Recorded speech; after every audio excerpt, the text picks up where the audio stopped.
of information has come out from America rather than from the British police or security services. Is that something that you will be looking at, that the information sharing that may be working against what the police want known public? Yes, quite frankly. I mean, the British police have been very clear that they want to control the flow of information in order to protect operational integrity, the element of surprise. So it is irritating if it gets released from other sources, and I have been very clear with our friends that should not happen again. This is Dan Dix here reporting for Press for Truth. Information surrounding the suspect in the Manchester Arena bombing is flooding in right now, but it's not coming from where you would think it should be coming from, the UK, but rather it's coming from US security intelligence leaks, as it has now been confirmed. What? But wait, how can that make any sense? How could they know before they know that?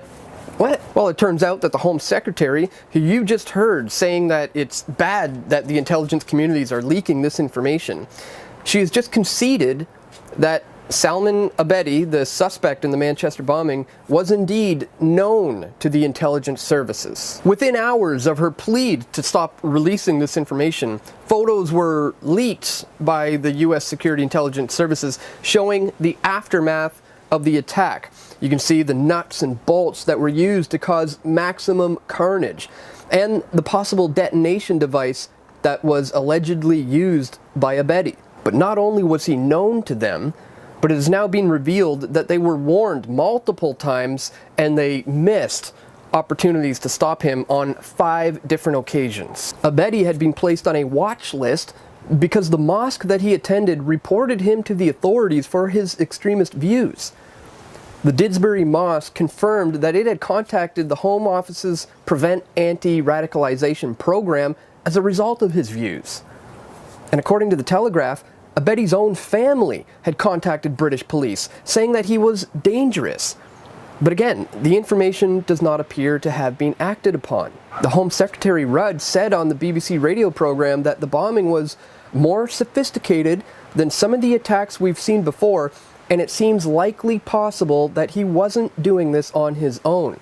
And she followed that up by stating that he had been known to security services before the bombing. So as a more clearer picture is beginning to emerge here, it's starting to look like there are 2 very likely scenarios here. One, this was allowed to happen, or the intelligence communities is so inept that they might as well be abolished. Or 2, he's a Patsy, a Mossad agent or a CIA agent or a double agent who was used for a political agenda. For the first time in 10 years, the terror threat has been raised from severe to critical, and Prime Minister Theresa May has just announced that up to 5,000 soldiers are going to be deployed on the streets amid fears that the Manchester suicide bomber had accomplices preparing further attacks. And if you think those troops are going to be going anywhere anytime soon, you better think again. It's practically martial law over there, and more liberties are going to be relinquished so that the state can have more control over you than they already do. So in light of this new info, let me know what you think in the comment section below. Was this blowback?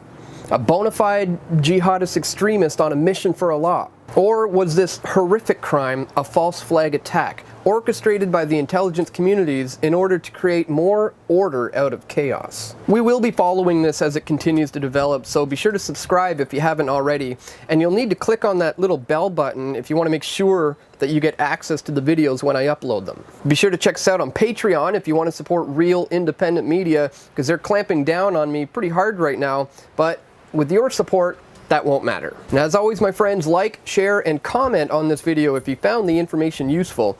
And stay tuned, because we're going to have more video reports coming soon. This is Dan Dix reporting for Press for Truth.